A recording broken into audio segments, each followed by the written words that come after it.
اسی طرح سے میرے نوجوان ساتھیوں، شرم و حیا نوجوان کا بہت بڑا زیور ہوتا ہے۔ شرم و حیا جس نوجوان کے اندر ہو، بہت ساری اچھی خوبیاں اس کے اندر خود بخود آ جاتی ہے، اور جس زندگی سے شرم و حیا نکل جائے، بہت ساری برائیاں اس کے اندر خود بخود سرایت کر جاتی ہے۔ اور آج اگر ہماری نوجوان بہنوں کی بات کی جائے تو اللہ اکبر، خون کا آنسو روتا ہے دل، خون کا آنسو روتا ہے دل، کلیجہ منہ کو آ جاتا ہے۔ کیسے کیسے واقعات اور حادثات ہماری آنکھوں میں سفر کر رہے ہیں اور گردش کر رہے ہیں۔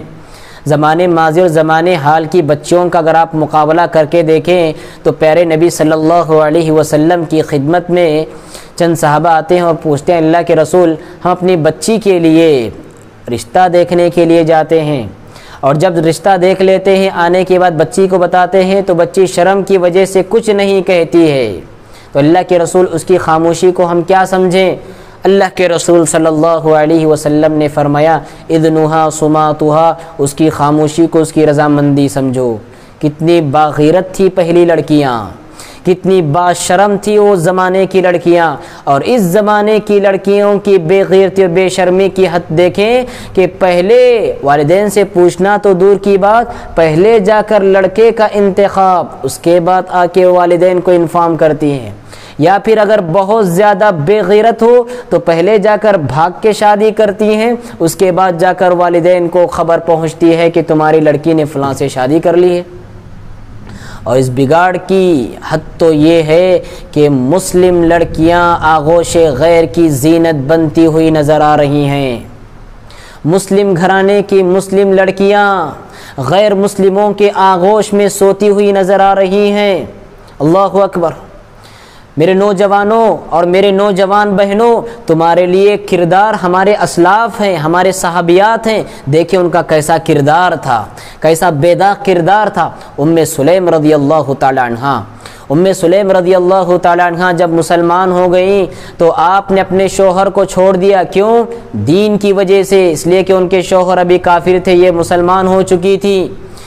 کفر کی وجہ سے اپنے شوہر کو چھوڑ دیا انہوں نے، اور جب یہ خبر مدینہ کے گلیوں میں پہنچی تو ابو طلحہ انصاری نے آپ کو پیغام بھیجا کہ میں آپ سے شادی کرنا چاہتا ہوں، اور ام سلیم نے کہا، ما مثلک یرد یا ابا طلحہ، اے ابو طلحہ تم جیسے شریف انسان سے شادی کرنا ہم جیسے لڑکیوں کے لیے، ہم جیسی خواتین کے لیے بڑا اعزاز ہے، لیکن ایک بنیادی مسئلہ ہے جس کی وجہ سے میں تم سے شادی نہیں کر سکتی، اور وہ یہ ہے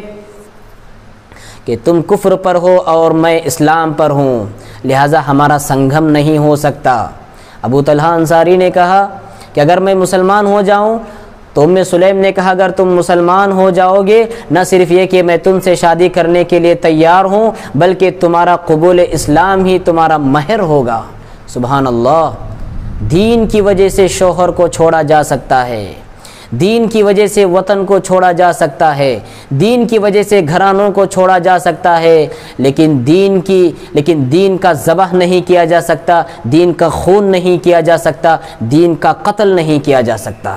ایسے پاکیزہ رشتوں سے بننے والی جو نسل ہوتی ہے وہ ایسی پاکیزہ نسل ہوتی ہے جو اسلام اور مسلمانوں کے لیے جینے اور مرنے والی بنتی ہے۔